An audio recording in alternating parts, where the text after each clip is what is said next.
ನಮಸ್ಕಾರ ಸ್ನೇಹಿತರೆ, ಎಲ್ಲರೂ ಹೇಗಿದ್ದೀರಾ? ಎಲ್ರಿಗೂ ಎಸ್.ಎನ್ ಕನ್ನಡ ಚಾನಲ್ಗೆ ಸ್ವಾಗತ. 1993ರ 73ನೇ ಸಂವಿಧಾನಿಕ ತಿದ್ದುಪಡಿ ಕಾಯ್ದೆಯ ಮೂಲಕ ಪಂಚಾಯತ್ ರಾಜನ್ನು ಸಂವಿಧಾನಿಕಗೊಳಿಸಲಾಗುತ್ತೆ.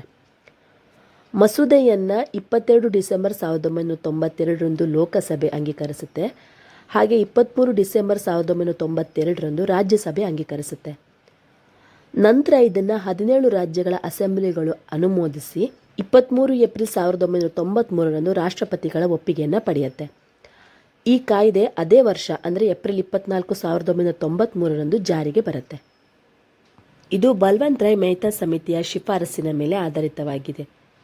ಪ್ರಸ್ತುತ ಕಾಯ್ದೆ ಏಪ್ರಿಲ್ 24, 1993ರಿಂದ ಜಾರಿಗೆ ಬಂದಿದ್ದರಿಂದ ಪ್ರತಿ ವರ್ಷ ಏಪ್ರಿಲ್ 24ರಂದು ರಾಷ್ಟ್ರೀಯ ಪಂಚಾಯತ್ ರಾಜ್ ದಿನವನ್ನಾಗಿ ಆಚರಿಸಲಾಗುತ್ತೆ. ಈ ಸಂದರ್ಭದಲ್ಲಿ ಉತ್ತಮವಾಗಿ ಕಾರ್ಯನಿರ್ವಹಿಸುವ ಪಂಚಾಯಿತಿಗಳು, ರಾಜ್ಯಗಳು, ಕೇಂದ್ರಾಡಳಿತ ಪ್ರದೇಶಗಳಿಗೆ 5 ವಿಭಾಗಗಳಲ್ಲಿ ಪ್ರಶಸ್ತಿಯನ್ನು ನೀಡಲಾಗುತ್ತೆ.